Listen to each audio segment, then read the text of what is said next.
கேள்வி ஒன்றாக இருந்தாலும் பதில் எப்படியா இருக்கான், ஆளுக்கு ஏற்ற மாதிரி மாறுபடும். நேரில் வந்துட்டால் என்ன பண்ணிடலாம், எல்லா கேள்வியும் கேட்டு தெளிவாக. அதுக்கு தான் சத் சங்கம். என்னுடைய நோக்கம் எல்லாம் மனிதர்கள் எல்லாம் மகிழ்ச்சியாக இருக்கணும், அவ்வளோதான். அது கல்யாணமே பண்ணிக்கூடாது. நல்ல கேள்வி. யாருன்னு சொல்லலை, நம்ம பிரச்சனை முடிஞ்சிச்சு. எவன் என்ன சொன்னாதான் பிரச்சனை. இப்போ பிரச்சனை என்னன்னா, எவன் சொன்னானோ எந்த சொன்னா எனக்குன்னா வந்து ஆம்பளையா இல்லையானா நீ உனக்கு பிறவி இல்லைன்னு ஒருத்தன் சொல்லிக்கிறானா, ஏதோ ஒரு கரெக்டா. இப்போ பிரச்சனை முடிஞ்சிச்சு. ஏன் எவன் பேர் என்ன சொன்னான்னா அவன் மாட்டிப்பான் திருன்னு வந்து எங்களை தான் தொங்கலில் விட்டீங்கன்ட்டு. இப்போ என்ன இல்லை, இப்போ கேள்வி என்னடான்னா, ஒருத்தர் புள்ள பிறக்கல அப்போனா என்ன இல்லை, அவருக்கு பிறவி இல்லை. புள்ள பிறந்துச்சு, இப்போது பிறவி இருக்குது. அப்போ பிறவி இல்லாமல் இருக்கணும்னா புள்ள பெற்றுக்கூடாதுன்னா என்ன பண்ணக்கூடாது, கல்யாணம் பண்ணிக்கூடாது அப்படின்னு முடிவு வச்சுட்டேன் சாமி நான். இதை சொல்கிறத கேட்டுங்க, அதுக்குள்ளே அவசரப்படுறீங்களே. என் பேர் விஸ்வாமித்திரன். என் பேர் என்ன, விஸ்வாமித்திரன். எனக்கு புரிஞ்சிச்சு என்ன புள்ள குத்தாக்கா பிறவி வந்துடும். விஸ்வாமித்திரன் அதாவது இன்னைக்கு காயத்ரி மந்திரம்னு சொல்கிறாங்கல்ல, அதை நமக்கு கொடுத்துட்டு போனது யார், விஸ்வாமித்திரன். இது உங்களுக்கு தெரியுமா தெரியாதான்னு தெரியல. அதுதான் இது காயத்ரி மந்திரம் எழுதினவர் யார். ஒரு பொம்பளை என்ன பண்ணிக்கிறான், குளத்தில் செம்மையாக குளிச்சுருந்துக்கிறான். மேடு பள்ளம்லாம் தெரிஞ்சிருக்குது, தண்ணி தெளிவாக இருந்திருக்கும் போல, சரிதா. அந்த முடி முன்னாடி பட்டவொடனே அந்த கருப்பில் வெள்ளை தூக்கி கொடுத்துருக்கும்.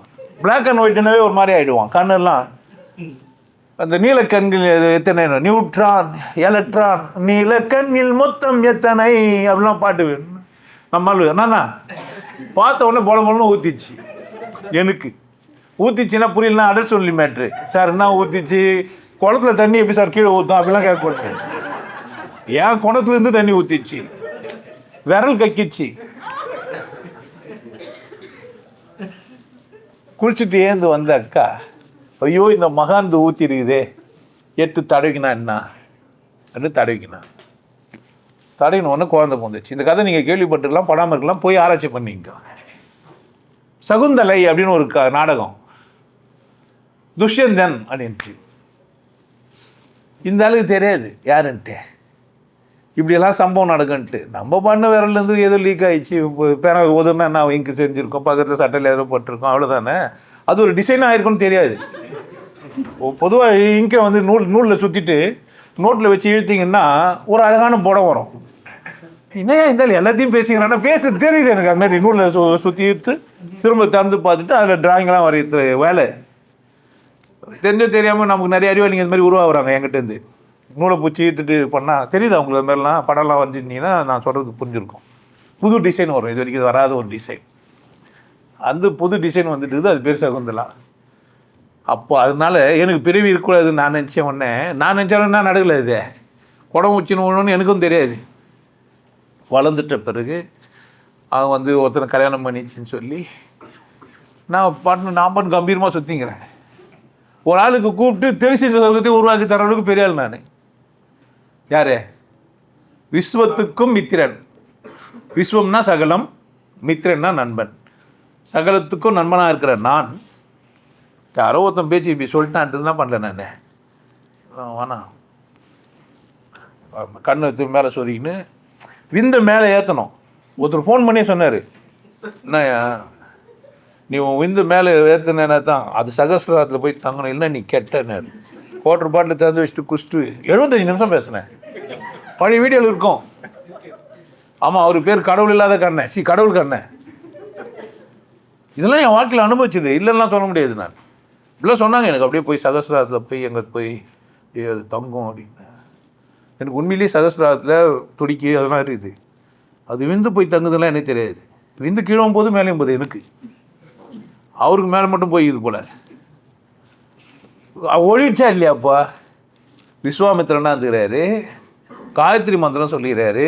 இவ்வளோ தூரம் புரியாமல் அவருக்கு அந்த விஷயம் பாட்டை எழுதி மாட்டேன். ஓம் பூர் புவ சுவாகா, சகலத்தையும் காட்டி கொடுக்குற உடனே தத்துவங்கள் எல்லாம் விரிச்சிட்டது. தத்துவ என்ன, பர்கோ தேவசிய திமங்கி, பார்க்குறவனுக்கு நெருப்பா இருக்கு, தியோ யோன பிரசோதயா அப்படின்னு ஒரு ஒரு சின்ன இப்போ அந்த காயத்ரி வச்சுன்னு ஆஞ்சநேயருக்கு ஒரு காயத்ரி என்னவா, பூதசேனாய வித்மதே பவபுத்ராய திமகி தன்னோர் சாஸ்தா, யார், சனீஸ்வரனுக்கு ஒரு ஒரு மந்திரம்.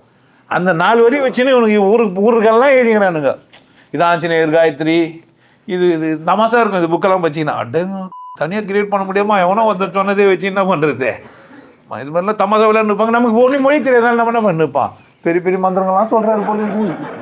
இப்போ வெளிநாட்டிலேருந்து ஒருத்தர் வந்துட்டு பிளடி பாஸ்டர்ட் இடியட்னா என்ன பண்ணுவோம், நம்ம கொஞ்சம் இங்கிலீஷில் பேசுகிறாரு, எஸ் சார் சொல்லுவோமா இல்லையா, பாஸ்டர்ட்னு ஓகே பாராட்டுறாரு போல. இது அவர் மொழியில் மூஞ்சி சிரிப்பை வச்சுன்னு பேசினா நம்ம கோவப்படுவோம் நினைக்கிறீங்க.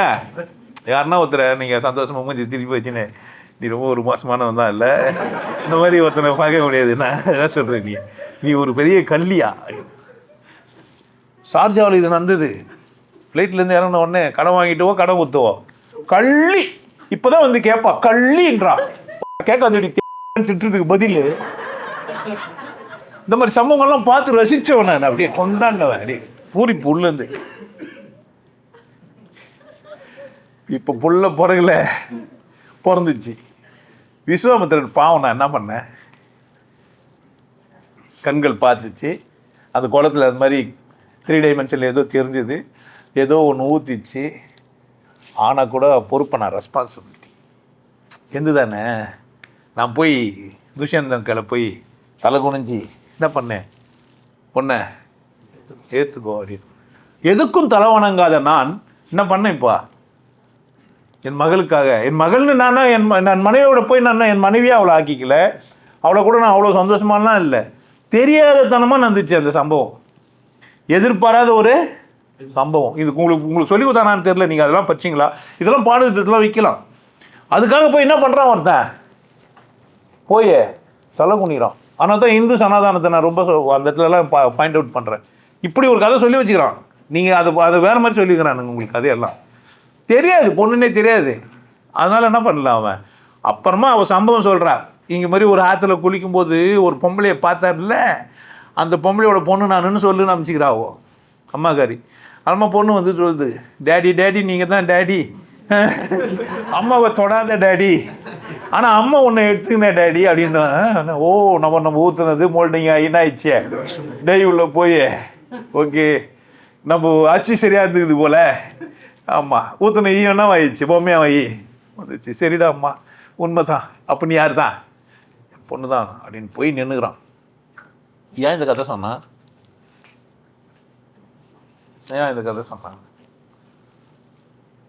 அவ்வளோ கேவலமானவனா இந்த அந்த அந்த மற்ற காயத்ரி மந்திரம் சொன்னவன் ஒரு விசேஷமானவனா தானே இருக்கணும். அவன் குளத்தை பார்த்து ஊற்றிட்டு வந்துக்கிறான், நல்லவனா அவன். எப்படி இது அசிங்கமாக பார்க்கலாமா, அதை அசிங்கமாக பார்க்கலாமா அழகாக பார்க்கலாமா, என்ன புரியுது உங்களுக்கு. இப்போ அந்த மதத்தை அசிங்கன்னா ஈஸியாக சொல்லிட்டு போயிடலாம் தானே. அப்பயே கையை வச்சுருந்துக்கிறானுங்கன்ட்டு 2 ஆம்பளைக்கு ஒரு புள்ள பொத்துக்கிறானுங்கயா, 2 ஆம்பளைங்க சேர்ந்து அடிச்சு பொத்துனுக்கிறானுங்க. இவனுக்கு புள்ள பிரிவு ஏற்றாங்களா, இவனுங்க பிரிவு எடுக்காமல் இருப்பானுங்களா. நீங்கள் சொல்கிறீங்க போய் பொம்பளைக்கிட்ட புள்ள பெற்றாக்கா பிரிவு இல்லைன்னு, 2 ஆம்பளை சேர்ந்து புள்ள பெற்றுக்கிறான். இவன் அடிக்க, அவன் கொடுக்க, அவன் கையில் வாங்கிட்டு ஐயப்பன் ஆகிட்டுக்கிறான். இப்படி ஒரு கதை சொல்லி வச்சுக்கிறான். என்னதான் பொய்யா இருக்கும், இல்லை உண்மையிலே இதுமாதிரி கையில் வாங்கி ஒரு புள்ள பெற்றுக்க முடியும். என்னவோ சொல்ல வரானுங்க, என்ன சொல்ல வரானுங்க, சைவம் வைணவம் 2 என்னாச்சே ஒன்று ஐ பண்ணிக்கிறானுங்க, அவ்வளோதானே. அதை புரிஞ்சுக்கணும். அந்த மாதிரி என்னுடையது, என்னை வீணாக்கக்கூடாதுன்னு என்னை எடுத்து அதை என்ன பண்ணாவா பிள்ளையாக்கி கொடுத்தாலே, அந்த புள்ள என்னால் காப்பாற்றப்படணும். ரெஸ்பான்ஸ் பண்ணாத, ரெஸ்பான்சிபிலிட்டி எடுத்துக்காத ஒரு மனுஷன் ஆன்மீகவாதி ஆக முடியாது, பெரிய உண்டு. அப்புறம் புள்ள பெற்றுக்கிறது மேட்ரு இல்லை, இங்கே பொறுப்பு இருக்கணும், சமூக பொறுப்பு. ஒருத்தர் ஓட்டான் விட்டு புள்ள பிறகுலன்ட்டு பட்டினத்து செட்டி ஏன் பாட்டு எதுனா, ஏன் எதுனா அக்கறை சமூகத்து மேலே என்ன பண்ணிட முடியாது, எழுத வேண்டியது கம்மல் போக வேண்டியது தானே. நான் அவனை கிண்டல் பண்ணுறான் அவ்வளோதான். ஆனால் அந்த பக்கம் என்ன இது மாதிரிலாம் இருக்குதுடா, இப்படி ஒரு ஆன்மீக அனுபவம் சொல்லிட்டு போயிடறான் தானே. ஏன் சொன்னான், ஆனால் அவன் வாழாமல் போயிட்டான். அவனே சொல்லிட்டான், கஞ்சிக்கோ கூழுக்கோ கச்சிக்கோன்னு கோமனை கவுந்துச்சுன்னா கையை வச்சுன்னு பழைய கந்தி தேர்றது தானே, அதுக்கு வாழ்க்கையை தேட்டு போயிருக்கலாம் தானே. நாம் தான் புரிஞ்சுக்கணும். இந்த லூசுங்க கிறுக்குங்க அரக்கிருக்குங்க அவனுடைய இயலாமே நம்மளை அப்படியே மேலே கக்குவானுங்க. யாரோ ஒருத்தர் பொட்டையாக போயிட்டு உஷாயிட்டார், தாலி கட்டினார், விட்டு புக் எழுதிந்தார், டைம் இருந்தது அவருக்கு. நமக்கு நைட்டில் டைம் இருக்கான்? ஏன் இப்போ பேசுகிற பேச்சை கேட்டு பொண்டாட்டி என்ன ஆகிடுவா, நைட்டு ரெடி ஆகிடுவா, சும்மா இருப்பா, போய் புக் எழுத முடியும்? ஏன் நம்மக்கிட்ட பேனா வேற ஒரு பேனா வேலை செய்யும், எங்கே போய் எழுதின்னு இருப்ப? இப்போ அப்போனா வேலை இல்லாமல் என்ன பண்ணிருப்பான்? ஒருவரின் துடிப்பினிலே விளைவது கவிதையடா, இருவரின் துடிப்பினிலே விளைவது மழலையடா. 2 பேர் துடிச்சாங்கன்னா வரும் புள்ள வரும், ஒருத்தர் மட்டும் துடிச்சா என்ன வரும்? ஊற்றிட்டு தான் போயிருப்போம். இந்த மாதிரி ஊற்றந்தெல்லாம் எடுத்து வச்சுன்னு புக்குன்னு பச்சுன்னுக்கிறீங்களே, என்ன ஒருத்தனுங்க நிலமை எல்லாம் போய் புள்ள பெற்றுக்காதது உன் கையில் இல்லை. நீ போகிறான்னா புள்ள வந்துடுமா என்ன? அதெல்லாம் நடக்குது, உன் கையில் இருக்குதே. சொல்ல போகலாம். நான் வந்து இது மாதிரி ஒரு பொண்ணு பெற்றுக்கலான்னுக்கிறேன், இப்போ ஒரு பையன் பெற்றுக்கலான்னுக்கிறேன், ஒரு 3 கிலோவில் புள்ள பெற்றுக்கலான்னுக்கிறேன், சொல்ல முடியும்? யாருன்னா இப்படி வீராதிவீரன் சூராதிஸ்வரங்கிறான். ஏதோ நடக்குது, அப்படி தானே? நாம் சந்தோஷமாக இருக்கிறோம், அவ்வளோதான். அந்த தலைவரும் சந்தோஷமாக இருந்தார், அக்கா வீணாக்கூடாதுன்னு எடுத்து விட்டுக்கினாங்க, அவ்வளோதான். அப்போ மகிழ்ச்சியாக கொண்டாட்டமாக இருக்கணும், அவ்வளோதான் ஆன்மீகம். பிறவி எப்போ போதும்னு வாழ்ந்துருக்கணும், இவ்வளோ தாண்டா இன்பம், இதுக்கு மேலே இல்லை. அப்போ இன்பம் மற்ற போனால் யோகி ஆயிடுறேன், ஒன்றும் கிடையாது, வாழ்க்கை ஒன்றும் கிடையாது. முதலே சொன்னாங்க சப்ப மேட்ரு. அப்போனா புள்ள பெற்றுக்கிறதுலாம் சப்ப மேட்ரு. புள்ள பிறக்க நம்ம கையில் இருக்குதே, நம்ம கையில் தான் என்ன பண்ணியிருக்கலாம், பெற்றுன்னுக்கலாம். கடவுள் சித்தம் அது, அப்படி தானே? புள்ள பெற்றுக்க தெரியலன்னா பொம்பளை தப்பு, ஆம்பளை தப்பு கிடையாது. புள்ள பெற்றுக்க தெரியலன்னா அங்கே ஆம்பளைக்கு வேலையே கிடையாது. அந்த அக்கா என்ன பண்ணிடுறாங்க, ஆம்பளை வேலை செஞ்சாரா என்ன? அப்போ என்னென்னா சொல்கிறாங்க, ஃபெர்டிலிட்டி சென்டர் இல்லாத காலத்துலேயே சொல்லி கொடுத்துட்டு போய்க்கிறான், எவனா ஊற்றிட்டே எடுத்து தடவின்னு புள்ள பெற்றுக்கன்ட்டு. அப்படி தானே? ஃபெர்டிலிட்டி சென்டர் எப்போ வந்தது? இப்போது விஸ்வாமித்திரர் என்ன பண்ணிட்டு போய்கிறாரு, டொனேட் பண்ணிட்டு போயிட்டுக்கிறாரு. ஆல்மா டொனேஷன் உங்ககிட்ட தான் நாங்கள் வாங்கணுன்றதுனால அதுக்கு பொறுப்பு எடுத்துக்கிறாரு. அதனால் நீங்கள் என்ன பண்ணக்கூடாதுன்னா, பொறுப்பு இல்லாமல் தட்டி கழிக்கிறதுக்கு பேர் ஆன்மீகம் கிடையாது. புள்ள பொறுக்கல தப்பு இல்லை, அதுக்கும் கடவுளுக்கும் சம்மந்தம் இல்லை. ஆல்மா நான் புள்ள பொறுக்கல, நிறைய பேர் ஆப்ரேஷன்லாம் பண்ணிக்கிறானுங்க. ஈட்ஸு புலவர்கள், கவிஞர் ஒருத்தர், ஆல்மா சிக்மன் ஃப்ராய்டு, இவங்கெல்லாம் வந்து கருத்தடை பண்ணினாங்க. எந்த பொம்பளைக்கிட்ட போனாலும் புள்ள பிறக்காது, எந்துன்னு சொல்லி பெருசாக பின்னாடி வந்து சொத்துக்கு பங்கு கேட்டால் என்ன பண்ணுறது? நம்ம ஜாலியாக இருக்குது, என்ன பண்ணிடலாம்? ஆமாம், கொஞ்சம் கட் பண்ணிட்டா போதும். தொங்குது 2 கொட்டையை அந்த மாட்டுக்கு கண்டு வச்சு நசுக்கிற மாதிரி, அவங்க என்ன டாக்டர்கிட்ட கொடுத்தா 2 லேஸாக ஒரு கோடு போட்டு அது கட் பண்ணி எடுத்துருவாங்க. ஆல்மான்னா ஆவான் ஆம்பளை தான் இருப்பேன், ஆனால் புள்ள பிறக்காது, பிரச்சனை கிடையாதுட்டு. இப்படி இருக்கிற இந்த சமூகத்தில் அவன் எப்படி இருக்கிறான்? அதனால் பார்த்துக்கோங்க, புள்ள பிறக்கிறது அதுக்கும் சம்மந்தம் கிடையாது. அப்படிலாம் நீங்கள் என்ன அப்படி எவனா சொல்லியிருந்தானா பைத்தியம், அவன் லூஸ் எவனா இருந்தாலும். இல்லை சார் அவர் இவ்வளோ பெரிய ஆள் நீங்கள் சொன்னால் அது நான் பொறுப்பு கிடையாதுங்க, கம்பெனி ஜபில்தார் கிடையாது. ஆமாம், 500 பேர் ஃபாலோ பண்ணாக்கா அவர் சரியாக தான் இருப்பாருன்னா அது ஏன் பிரச்சனையா? அது போலீஸ் பிரச்சனை, சட்ட பிரச்சனை. உங்களுக்கு எல்லாருக்கும் ஒரு விஷயம் சொல்கிறேன், ஆனந்த வாழ்வு அப்படின்ற ஒரு கோர்ஸ் யூடியூப்பில் போட்டு வச்சு, ஹாப்பி லைஃப் கோர்ஸ். நீங்கள் மெம்பர் ஆனீங்கன்னா ஆனந்த வாழ்வு கோர்ஸை நேரடியாக நீங்கள் யூடியூப்பில் பார்க்கலாம். ஃபேமிலியாக டிவியில் போட்டு என்ன பண்ணலாம், எல்லாரும் ஃபேமிலியாக போட்டு பார்க்கலாம். ஒருத்தர் தான் சப்ஸ்கிரைப் பண்ணீங்க, 5 பேர் 6 பேர் என்ன பண்ணலாம், நீங்கள் அதை பார்க்கலாம். வாய்ப்பு பயன்படுத்திக்க. நல்லா இருங்க, சிறப்பாக இருங்க, கொண்டாட்டமாக இருங்க. உங்களை நீங்கள் மதிப்பு மிகுந்தவராக மாற்றுறது உங்கள் கையில் தான் இருக்குது. நல்லா இருங்க. நான் ஒரு வாய்ப்பு என்னை பயன்படுத்திக்கலாம். நல்லது.